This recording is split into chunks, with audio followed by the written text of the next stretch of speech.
Hey, thanks for everyone coming out. It's my browser. It's my great pleasure to introduce Ellie Symes of Bee Corp. I saw her talk a couple of months ago at Green Drinks, and it was pretty obvious that she would be a good match for our crowd. She's taken technology and applied beekeeping. I'm sure you've noticed there are problems with bees and their health, and in this case, technology has helped her and helped beekeepers she's working with both understand more biology about bees and then develop management tools for beekeepers. The other aspect I imagine she will talk to is how she has negotiating or managed to get funding through the IU ecosystem and others to fund this development. And in fact, at the moment, she has an NSF grant to develop some of this as a commercial product. So, right, and I'm personally hoping we can help her somehow, but we haven't figured that out yet. Please, Ellie. Awesome. Thank you so much for that introduction. Hello, everybody. Again, that was a fantastic introduction.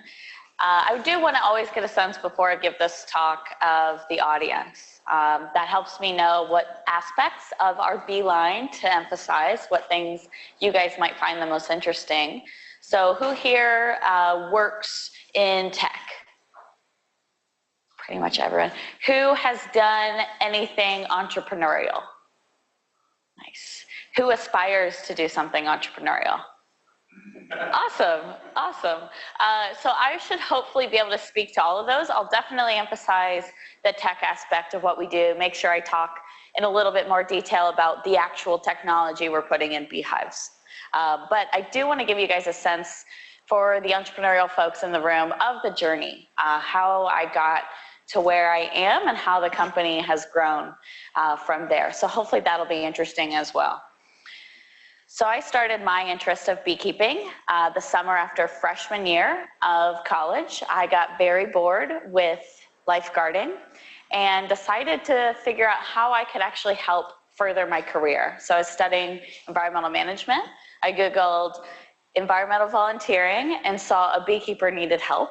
I thought it looked very strange and I decided to try it and immediately fell in love with bees. This picture is actually from that first day. I was actually in the hives. I did go back through my Instagram to pull up all these pictures. And that was, I immediately fell in love with the bees. They're fascinating creatures. I could give you guys a ton of fun facts about them. But one I'll do is this picture is actually a baby bee that had just emerged from the comb. And I learned that day that baby bees cannot fly or sting you. So we got to help 5-year-old children hold baby bees to help them with their fear of bees. It was amazing. But I came back to campus my sophomore year at IU and I thought other students might want to be exposed to something like beekeeping. I spent a lot of time in factory floors growing up, but no time on an agricultural field. So I thought other students might want to be exposed to that as well. I went to the Hutton Honors College here at IU and got a research grant to start 2 hives. The hives we started were actually over at Hilltop Garden, just across the street here. And we launched a research program to help other students integrate into beekeeping. But that grew in attention and excitement, and some professors at IU got interested and actually helped me find some students to start a beekeeping club, so it could be a lasting thing. The beekeeping club is still around. I'm not sure if they have bees or how active they are, you might know. But we founded that club in 2014. And that's actually where I met my business co-founders. So that's Simon Wyatt in this picture, and you can tell we're in college because Simon is on his phone during the beekeeping volunteer day. They were the only students out of a group of, I think it was 509 students that took this Kelly class that came out and actually volunteered in the hives. So I definitely knew that they were interested and wanted to start the club with those guys. That club ended up growing in success, and we grew to about 300 members in the first semester, and we had over 60 at our first meeting. It was a blast. We ate pizza and painted beehives. Those days were a lot more fun.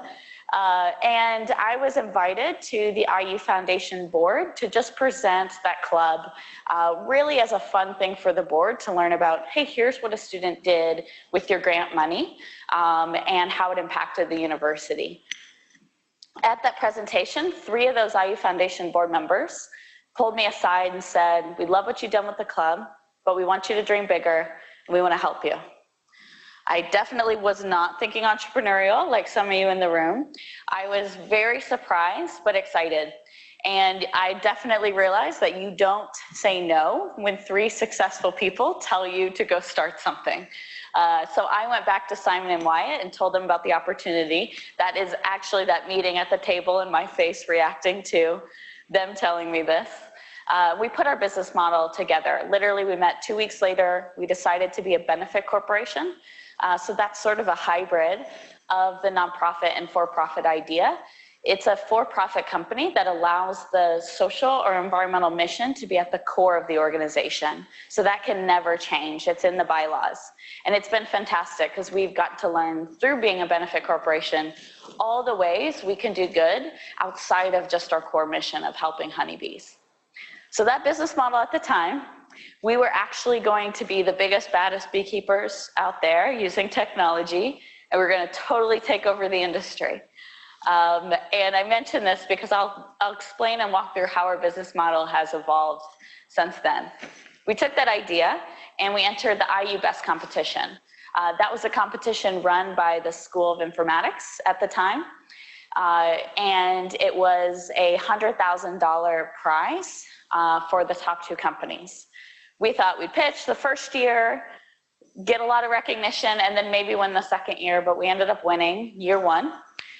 So that gave us quite a bit of funding to get started. And we decided to have myself go full-time with the business. I was actually that spring wrapping up undergrad, finishing the first year master's, so I decided to go part-time with my master's and full-time with this business, and I have been full-time since. So it really gave us the funding to be able to make that leap, which was incredible. We also then took that business model and decided, how could we actually spend this money? We learned pretty quickly that scaling to a ton of hives is quite capital intensive and was not going to make sense for an investment-backed business, which if you're investment-backed, you're on a treadmill to scale as quickly as possible. So we realized, why don't we just take this technology and help other beekeepers better manage their hives to actually help the industry as a whole, which was great. We didn't have to compete with beekeepers. We got to actually just help them. So we spent that first summer collecting data. We bought 75 hives and did research on them here in Bloomington. And we discovered that through a temperature sensor, we could actually tell if the queen bee was alive in the hive or not. Now the queen bee, she's extremely important because she is the bee that's laying all your eggs. So once your queen dies, your population drops off extremely quickly.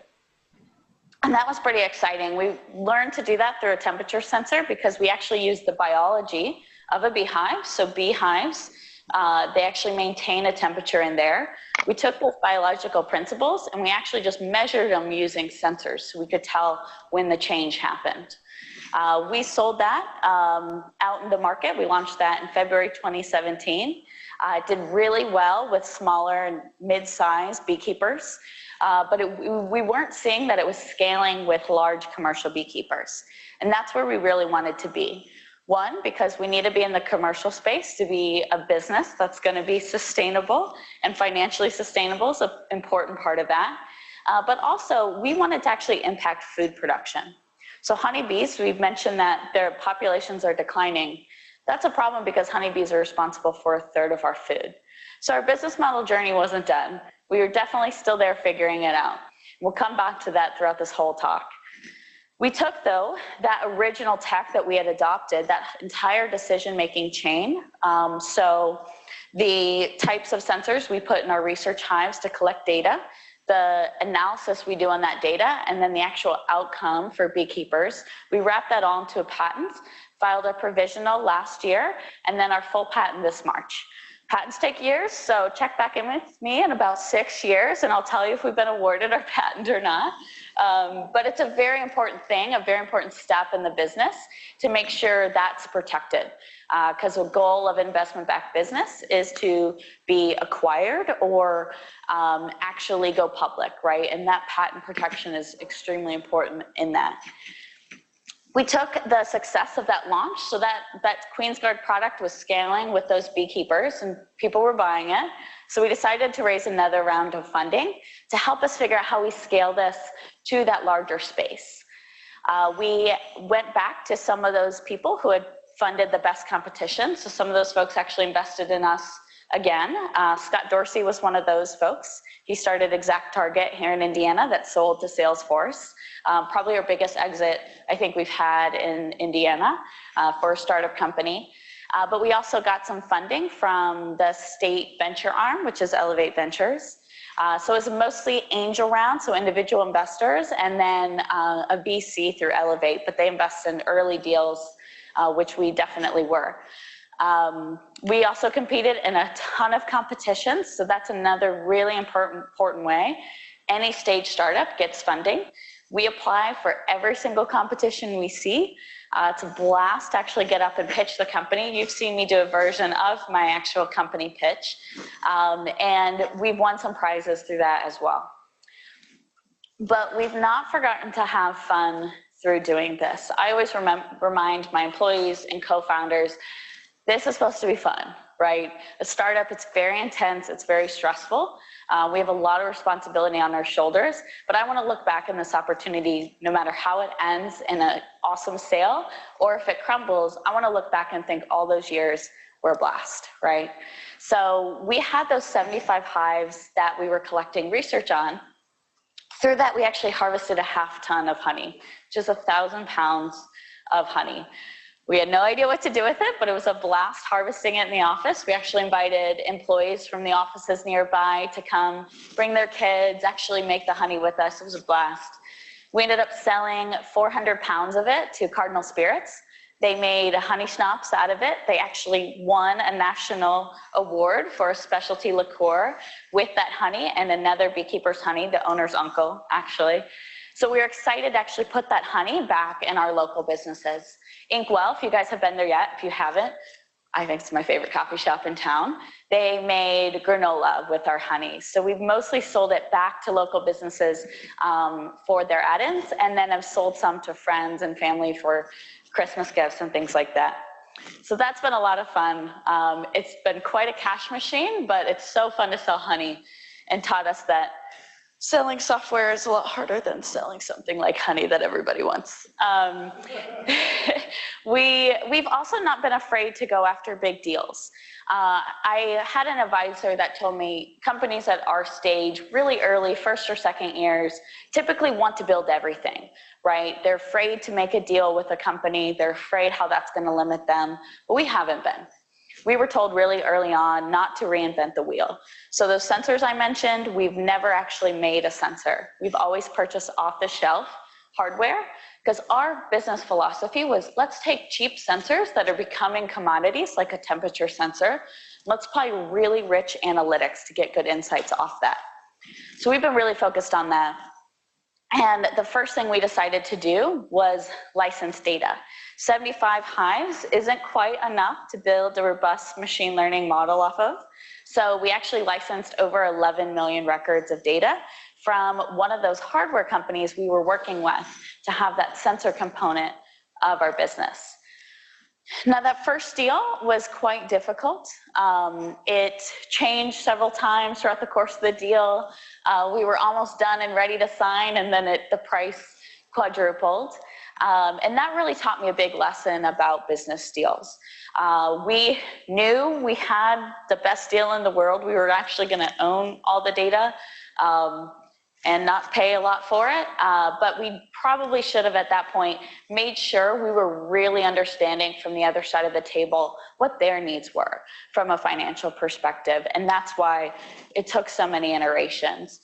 So we learned our lesson there on that one. We got it done, but it was pretty difficult to get it done. And we've also decided to start applying for grants. So we really believe, since what we're doing impacts food production and honeybees need to be around for that, we've applied for every grant possible. One of our first big ones that came in was from the Indiana Small Business Development Center.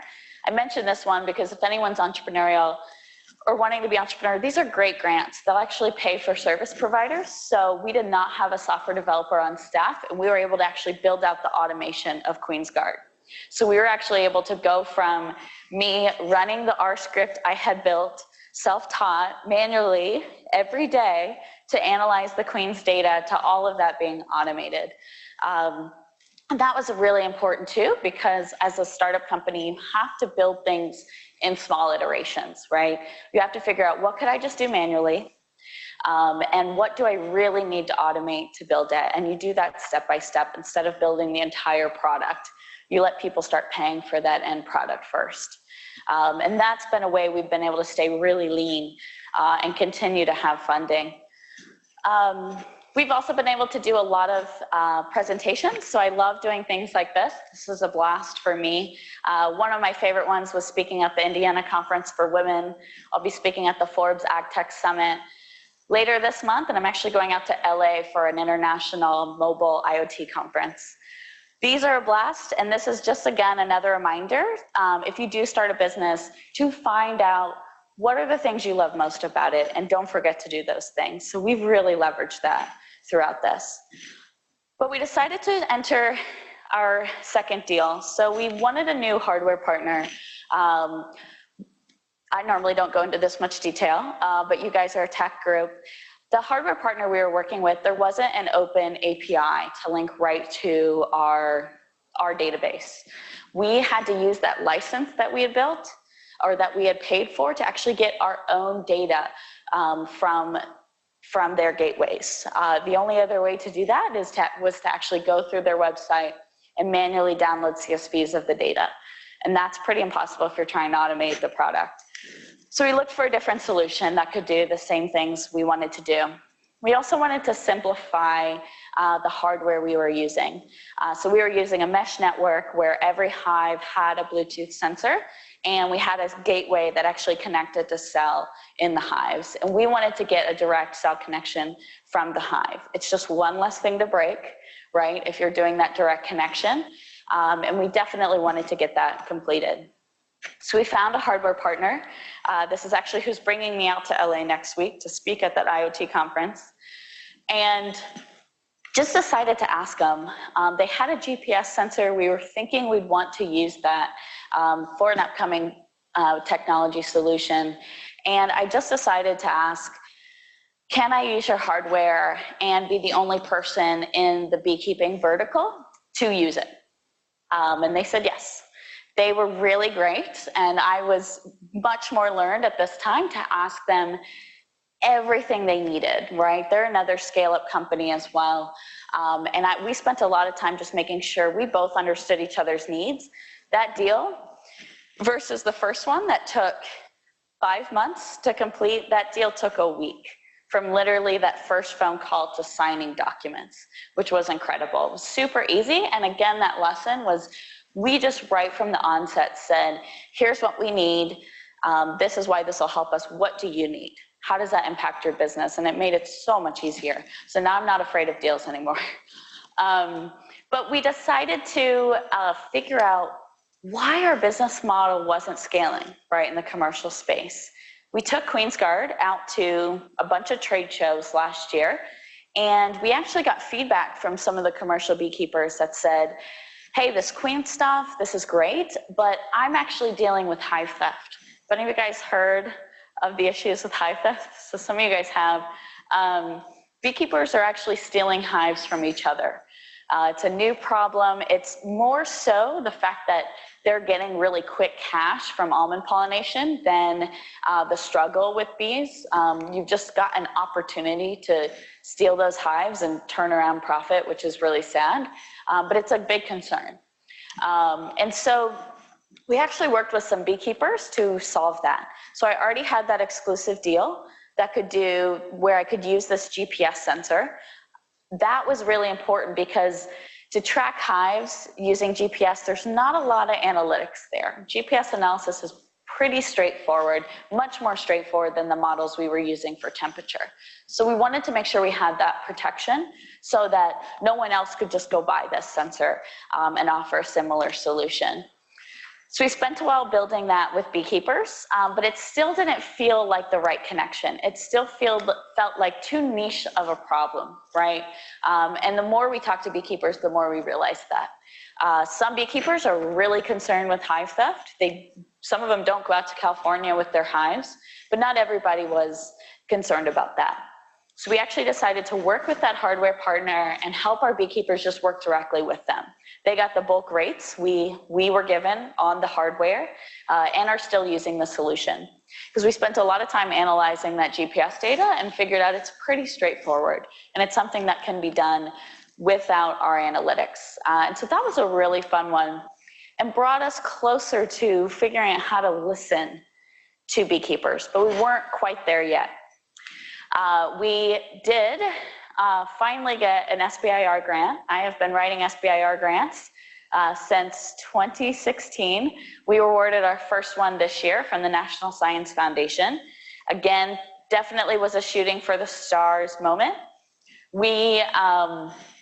Not very many companies that don't have PhD students get these, so we were quite surprised to get it. We actually were editing it and finishing it up at another pitch competition we were doing because time.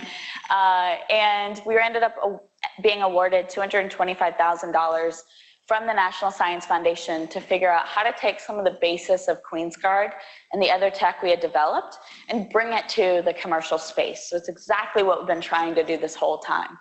The state, Elevate Ventures again, kicked in another $50,000 match from that grant. So there's along the way been so much support from not just IU, but the state of Indiana as well. So that grant, the first thing they do is teach you customer discovery. It's fantastic. I don't know if anyone's heard of the NSF I-Core program or worked with faculty that have been through it. They do a mini version of that, a really intense small version. And that actually finally taught us, here's how you listen to your customers and define the need. We were never actually taught that whole chain until this year. So we spent several months doing that, interviewing commercial beekeepers, and we finally learned why QueensGuard wasn't scaling in the market.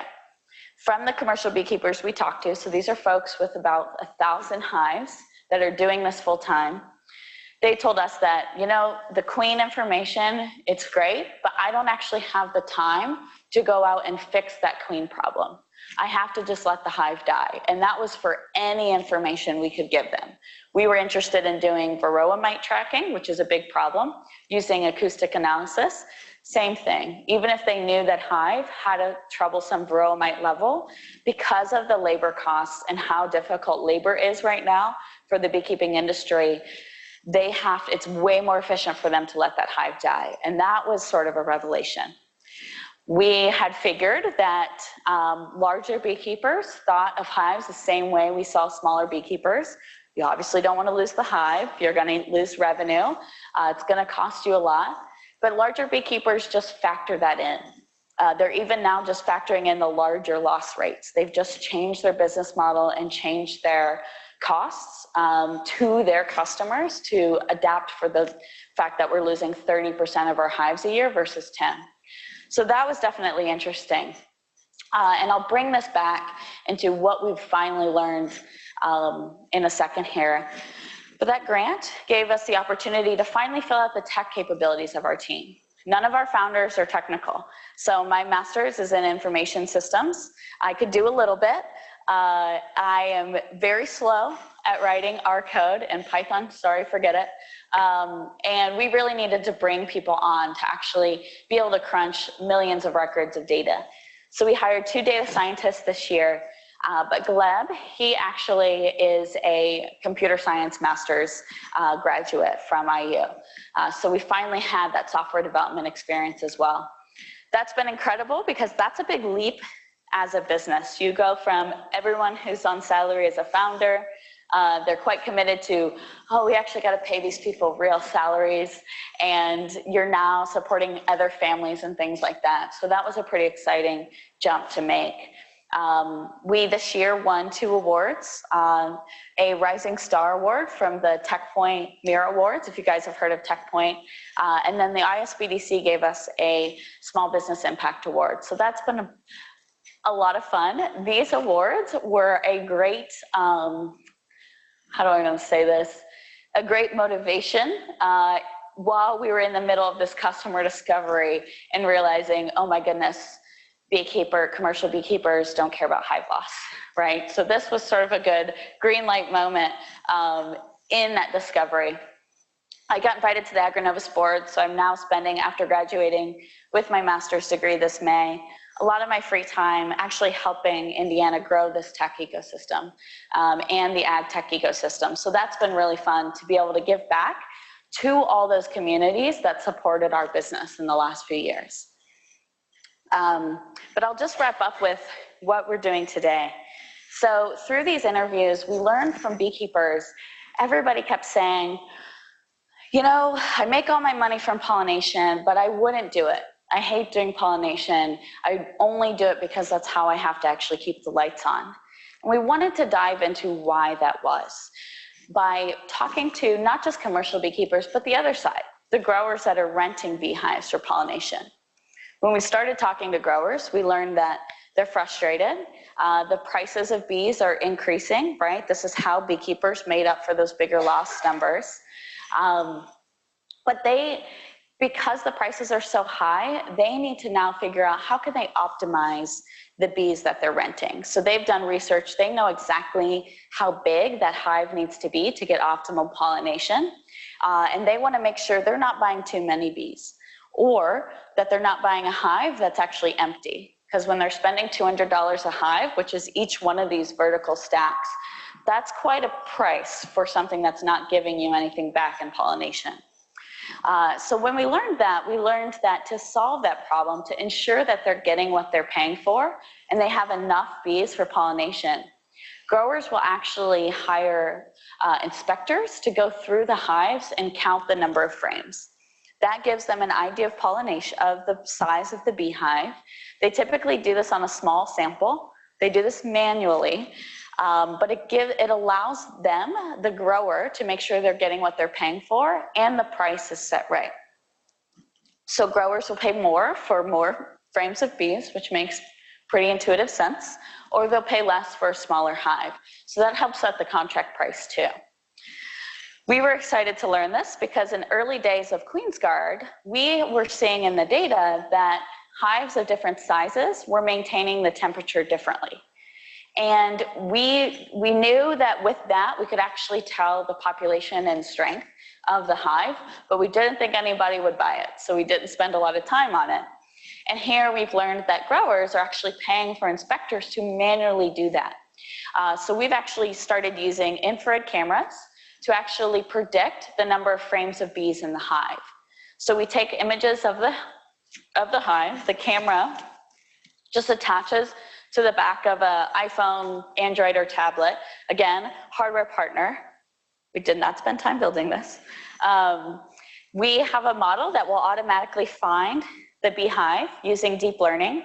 And then in this image, each pixel has its own thermal value associated with that. And we use that to run analysis to actually predict how big the hive is.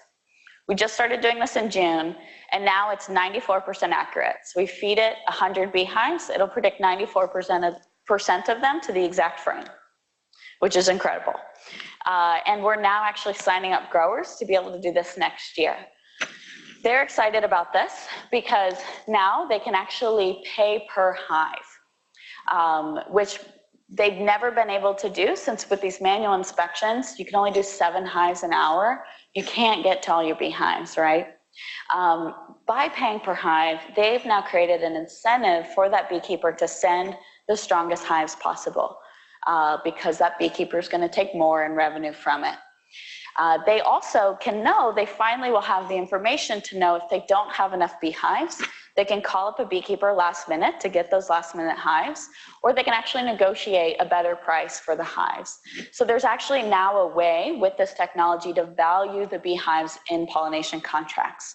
Versus before, there were these manual inspections and there was hoping and crossing your fingers that the beekeeper was giving you what they said they were giving you. And that's pretty exciting for us. We are 26 times faster by just taking these images than the current solution. And now you don't actually have to pop up in the beehive. So what happens when you pop up in the beehive? You don't just make the bees angry, you make the beekeeper angry because they're worried you're gonna kill the queen, but you actually lose pollination time because that hive gets stressed out. You can lose up to 2 days of pollination time. Now, when a tree only has a week window to pollinate, and maybe 5 out of those days are bad weather where the bees can't fly, 2 days is a big number. So we're really excited about this. But we're happy that we went back to our beekeepers because now we were worried, oh no, now we just have a technology that's gonna slash the price of hives for beekeepers. But when we brought this to them, they actually said, oh, this helps my labor cost. Because they have to get those hives ready for pollination. They have a reputation to protect. They want to make sure they're getting the best grade hives possible. So this can actually help them cut the labor time it takes to get those hives ready for pollination. So by actually just going back to square one, talking to the parties we wanted to talk to, we learned that there is a technology solution that makes sense for something the customer is already paying for. And it helps both sides of the market, which is incredible. And finally helps with that labor piece, because we were not going to build robotic beekeepers. We're not a robotics company. So that hopefully gives you guys a little bit of a better idea on our journey, how much a business model evolves throughout the process, how important it is to talk to your exact end customer, but also all the resources that we have in this community to support that. So I'd like to keep it pretty brief, but I'd love to dive into any areas you guys would want to talk more about by opening it up to any questions you have. So thank you.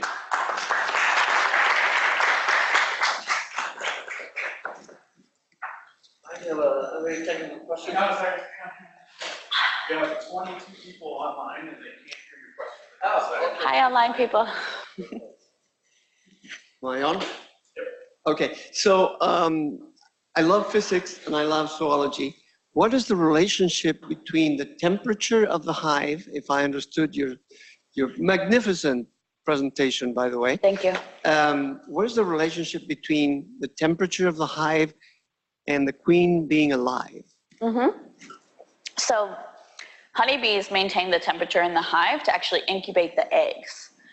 Just like if you guys have ever seen a duck nesting, they sit on that hive. They're actually regulating the humidity and temperature in that nest so that that egg will grow into a little duckling. Bees do the same thing. They need to maintain the temperature at a certain level. It's actually like a 6-degree range, and the humidity to a precise level as well. So through that, we know if they're maintaining the temperature in a certain way, we know there's eggs in the hive. If there's eggs in the hive, we know there's a laying queen. And that's how we made that link.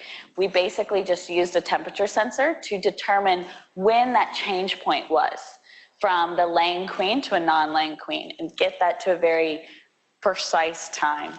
And that's the work we've done. Temperature is a great thing to work with because we're also using the physics dynamics of a hive to look more at population, because we actually are working on looking at how the temperature moves through the hive, through sunlight and other variables other than just the bees. So that's been an interesting aspect of what we've done, is just use some of those simple biological and physics principles to just detect things using sensors. So your drop in temperature, so your drop in temperature is not immediately following the death of the queen. It's more of a downward slope, and then you say, I don't think this queen is alive anymore. But it's not like, oh my God, drop No. 6 degrees, the queen must be dead. Yeah, and it's not even a drop. There's an exact pattern that we were able to find. Okay. Yeah. How long does a queen live? Queens typically they can live for up to 3 years. These days, they're living about 1 year to 2 years. These beekeepers that are sending hives out for pollination, a lot of these contracts where they're making more money, they've got to replace a queen every year. Most beekeepers do that at a large scale anyway, to try to just reduce the amount of queens that die, since again, they can't go back in and fix it. So nobody knows why queens are living only about 1 to 2 years now. And the only thing that is being done is just requeening on a continual basis. One last question, if I Yes. may. Does the queen obviously lays eggs for where the bees come out, but it also lays eggs where the queen comes out? Or how do they elect the queen? Oh, yeah, queen dynamics are really interesting. Have an election? Yeah. Colluding with Russia, maybe? Well, or- maybe, I love answering. I told you guys, bees are fascinating. I could just answer questions about bees Sorry, I don't want to monopolize. the whole time. No, okay, so there's 1 queen per hive, so there's 1 queen in each one of these stacks. The bees kind of elect the queen. So if they're building a new queen, this is how it's done naturally, not how it's sometimes done by beekeepers. They will actually make 5 of the cells larger. And the queen knows to actually go lay in those cells, so it's a normal egg.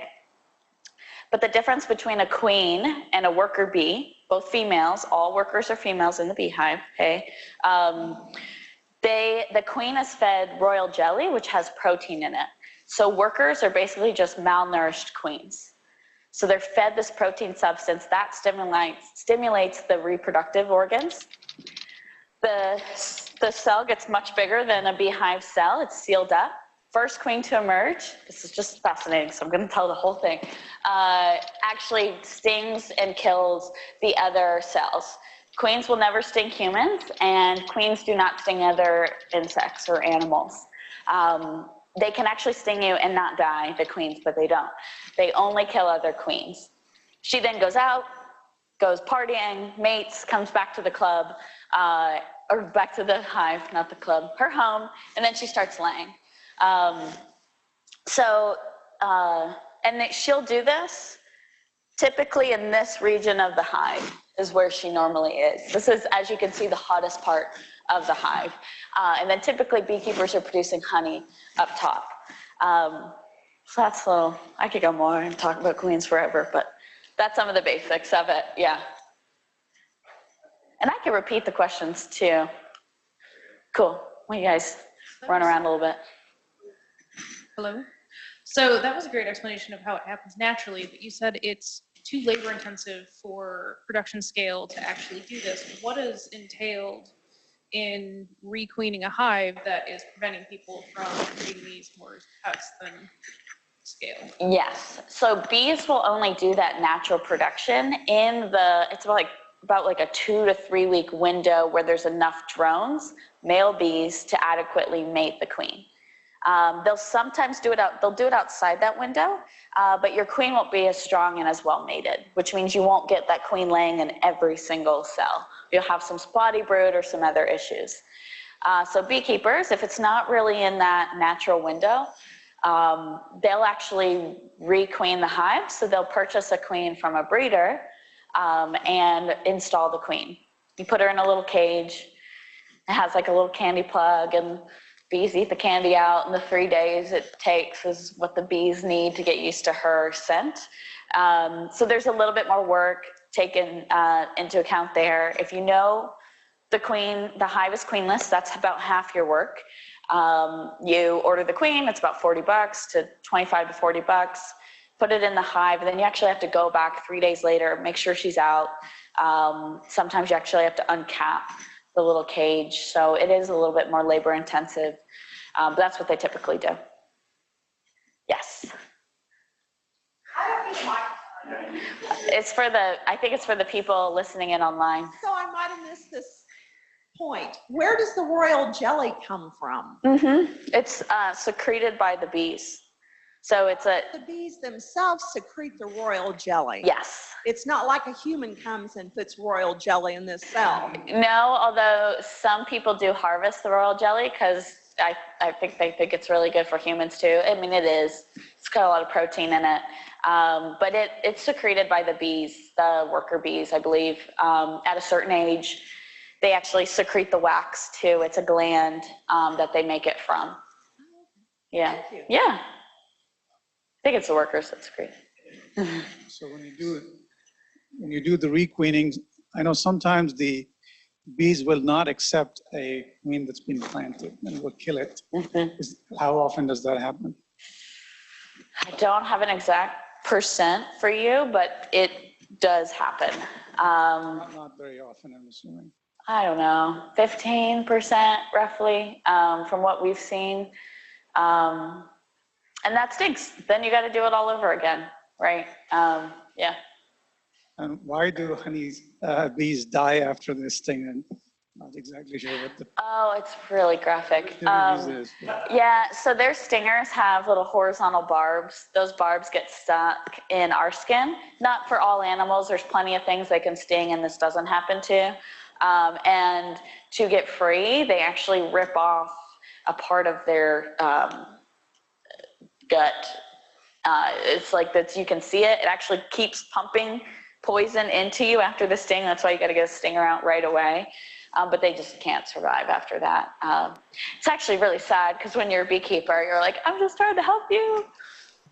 Now all these bees have to die. But yeah, that's what they do. Yes. Can you guys hear me? Yes. Oh, this is I don't know. Hafid, and I'm watching, following you remotely from my UPUI. And I know you touched on the varroa mite issue, but is there? So I'm going to stop you for 1 second. Can you get a little closer to your microphone and speak a little louder? We can just barely hear you in the room. Okay, do you hear me any better now? Not really. A little bit better. Speak a little louder and I think we'll be good. Okay, I know you touched on the varroa mite issue. Is there a way to use IoT and technology used in your company to kind of guesstimate the degree of infestation in a hive?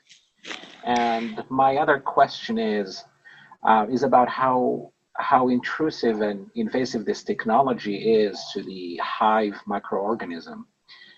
Were there any studies done to gauge any harmful effects to bee colonies that might or might not be contributing to the colony collapse disorder?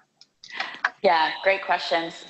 Yes, yes, and yes. So for varroa mite detection, yeah, we actually were, the original NSF grant was to detect varroa mites using acoustic analysis. And we were pretty far along in that. Remember I just said we started switching over the tech to this IR work in June. We were quite far along on the acoustic analysis. It's doable. Acoustic hardware is a whole nother story and something that's pretty difficult. But again, just like the queen problem, what we heard from commercial beekeepers when we asked them about this was, if I told you the level of varroa mite infestation in your hive, would that change how you treat the hive? Smaller beekeepers, yes, it would. A lot of smaller beekeepers have the time to actually, they currently are sampling the hive, making sure their mite count is under a certain threshold. Commercial beekeepers told us they would just treat anyway, because they would be concerned that that hive would get a varroa mite infestation later. And since they have to be so precise on how they manage the bees, meaning precise in a less labor intensive way, it makes way more sense for them to just treat all the hives at once. That is gonna cause problems with resistance and things like that, but there's just not another solution right now for beekeepers other than doing that, because again of the labor costs. Your second question was about the invasiveness of the sensors. Yeah, I mean, bees do not like foreign objects in the hive. Nobody does. If you had a foreign object in your home, it would be kind of weird. So they'll propolize up the sensors and things like that, but we figured the net benefit of knowing about the hive health was better than the annoyance of the sensors when we were doing that. There are some studies, nothing is concrete yet on how radio waves or cell, radio waves is what cell technology uses, I think, how that impacts the beehives. I've read all those studies. You have some that say it's harmful, you have some that say it isn't. Again, for that, we were a little concerned about that since the cell gateway was right in the hive. But again, we thought the net benefit was better, and those bees are exposed to radio waves anyway. They're being shipped all across the country. Those trucks all are connected to those cell towers. And we figured this was just one more thing, if a problem. Now though, with infrared, we don't have to worry about any of that. We're not putting sensors in the hive. We're just using this camera. This camera doesn't emit radiation. It's just pulling the infrared radiation, reading it from what the hive is emitting. So we're not sending any waves into the hive, which is great. And we're also not having to have a sensor per hive. And that's huge because those unit economics were very challenging. Even though temperature sensors are cheap, they still weren't quite cheap enough to argue doing this across the 2.6 million hives used in the US. About 2 million get used in California alone for almond pollination. With this, one camera, that camera costs about $200, can do thousands of hives. We've already done it. We've already taken 4,000 images on just that camera. So that's definitely, I think, something that answers your second and third question. It's a much easier hardware. We don't have those problems. And we have the added benefit of it's less hardware total. I hope that answers all three of your questions. Yes. I know that the hive that you're working with right now, it's the Langstroth hive design, and it's been around forever. I'm wondering if you have ever thought about redesigning the hive so that the cyber infrastructure fits in it better and maybe just can accommodate those problems with like the radio, radiology and that kind of thing. Yeah, we've definitely thought about that. We were really thinking about that when we were exploring the QGPS, because if you can't find that sensor, if you don't know what frame it's in or where it's in the box, that's actually going to benefit you. So we were actually talking to some hardware, meaning people who make the actual wood for the beehives company, about embedding the sensor. So that's definitely something we've thought about. Those costs are still high. Then that beekeeper has to actually replace whatever equipment he's using with that. So I definitely think it's a possibility. I think with beekeeping, the biggest challenge is there's not a lot of capital they have to reinvest back in their business. They run really tight margins. With, again, labor, it's very labor intensive. So that's definitely, we've tried to avoid adding equipment for the beekeeper. Some of this equipment is like 70 years old that they're using. Problematic, but they don't have typically a lot of cash to just redo their equipment. But there's definitely been some work with that too. The Langstroth hive was the biggest innovation in beekeeping ever. And I definitely think down the road we might have a better solution. It used to be that old beekeepers would say you could listen to your hive. Yeah. Would be something else to sense. Yeah, that's why, I mean, that was one of the bases for the acoustic analysis, was you can hear it. You can hear when your hive is queenless. And the queens actually make their own sound, which is really cute to hear when it's on the microphone. It's called queen piping if you want to, there's YouTube videos. So yeah, I really think acoustic, you could do a lot with acoustic analysis. Right now, processing acoustic data, sensors to collect acoustic analysis, that's a challenge. It's a lot easier on battery life, data cost to do something like temperature. So even like with infrared, this would be a big challenge if we had to do remote sensors in the field and we had to watch the hives 24/7. Because anytime you're doing anything more than a data point, when you're doing an image or video or anything, audio, anything like that, it just gets, the hardware challenge becomes difficult. Yeah. But I mean, I think there's a company where you can put your iPhone next to the hive and it listens to it. yeah. So I think that there's a lot of possibilities you can do with sensors and beehives. Great. So we have a couple questions from online. This one's from Lori. She says, this journey is fascinating and clearly still exciting to the founders. Is there an expected time frame for investors to start getting some return? Of course. Sooner than hopefully I told them.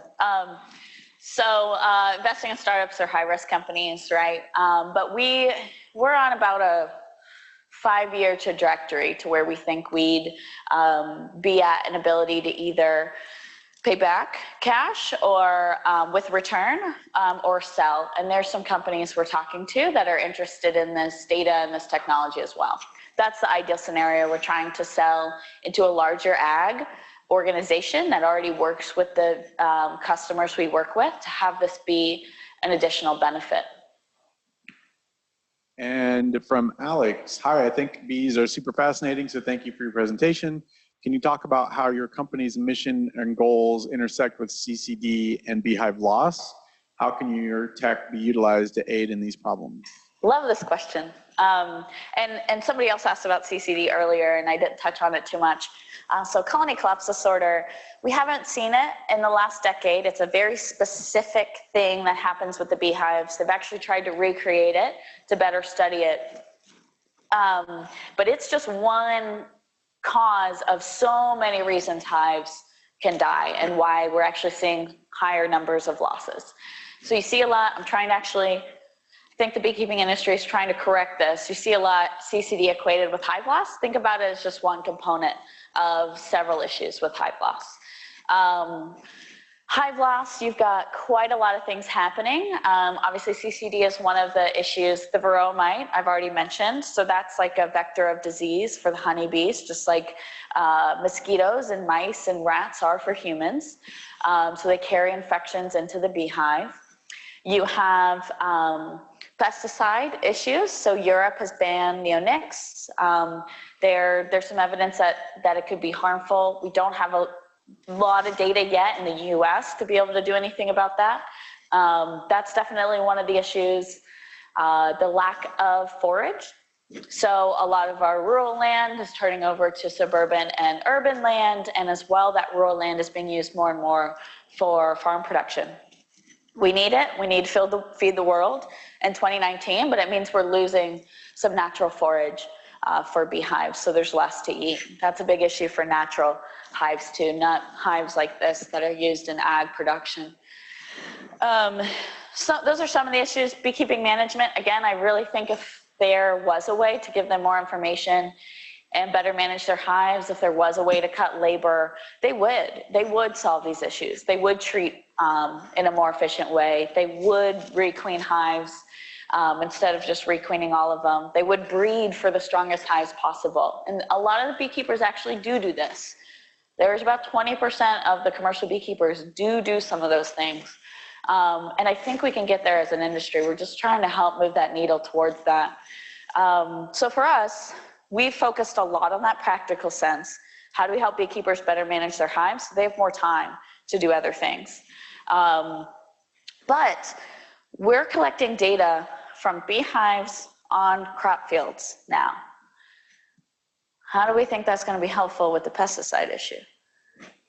It's data with beehives interacting with pesticides. So we've talked to some of the villains in the industry that actually want this data to help produce chemicals that actually will allow us to produce enough food we need to feed the world in 2050, but not harm the bees that we also need. These ag companies have got a really bad rap. It's, for reasons, but how they've explained it to me is it doesn't make sense for them to kill off the beehives, right? Their customers are growers that use these pesticides, but they also need these bees to pollinate their crops. So it doesn't really make sense for them to harm something that is essential for their customers. They just don't have the data and the resources to actually be able to test the impact. So we think this can actually help make that link. We could do trials, we could do studies, and things to actually test how the pesticides impact the strength of the beehive, a great health metric right here. So we're really excited about that potential. And that's how I think, you know, our mission of when we started this company, helping reduce hive loss, but also helping make sure we have honeybees forever for food production so we can eat all the amazing things they make us. Those are two areas we're really excited about to be able to move the needle on hive loss. All right. So also from online, Bill says, have you found it difficult to integrate IoT tech into the limited amount of space of the hive? And then this is sort of a related question from Hafid. Is there any technology that uses IoT to track foraging bees and map their journey? So. Yes. Yes and yes again. Yeah, it is a big challenge. There's not a lot of space in a beehive. You're dealing with some pretty tight spaces in there. So that's been a challenge. That hardware company we worked with, theirs was just small enough to fit in the beehive. So there was a lot of hardware companies we just couldn't work with, period, because it was too large to fit in the hive. We don't want a ton of, you know, you've seen temperature probes, little ones like that. We don't want a ton of wires and things like that. We want this to be really easy to install. So that was definitely a challenge. You also have remote conditions. So that sensor is basically outside. If it's in the hive, is how you should think about it. You don't have power, so you have to rely on battery. You don't have Wi-Fi, so you have to rely on cell. Cell is very rough on battery. So we have a lot of the challenges that remote IoT groups do have, and that's why I think we're really relieved with this new tech to be moving away from some of those challenges and simplifying that hardware a little bit. There is technology that tracks bees foraging. There's actually a study that was done, I think in 1979, with video cameras, but it's actually the algorithms that were pulled from that is some of the basis to the internet switch system, which you can Google. There's some awesome videos about that. It's about all I can speak to that because I'm not a complete techie person.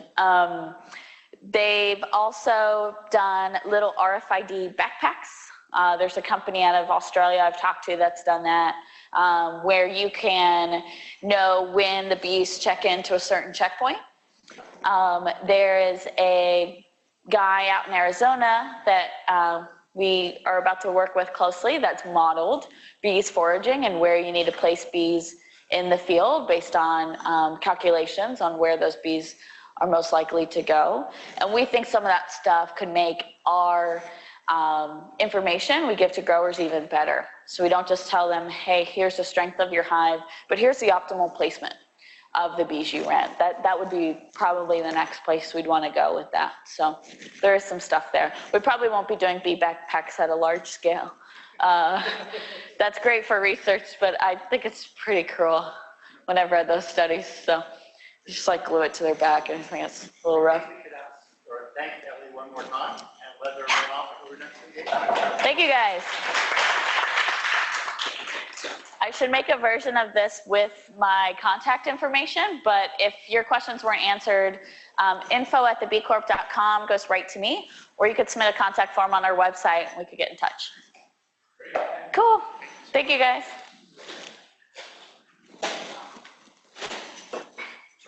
Yes.